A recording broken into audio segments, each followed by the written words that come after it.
How to log into the Bank of the West account. In this tutorial, I'm going to show you how you can do that.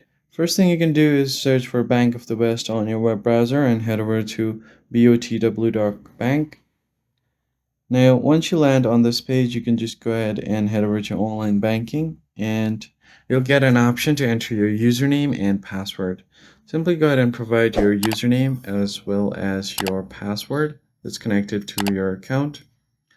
Then you could just go ahead and tap on login. And in case you've forgotten your password, tap on forgot password and you should be able to recover it without any problem. For that, you're going to have to provide your username, last four digits of your social security number, and your email address. Then tap on this reset password option. Create a new password with a combination of different letters, numbers, and symbols. Then you can use that new credential to log into your account. That is basically it, guys. If you found this tutorial helpful, hit the like button down below and subscribe to the channel. I'll catch you on the next one.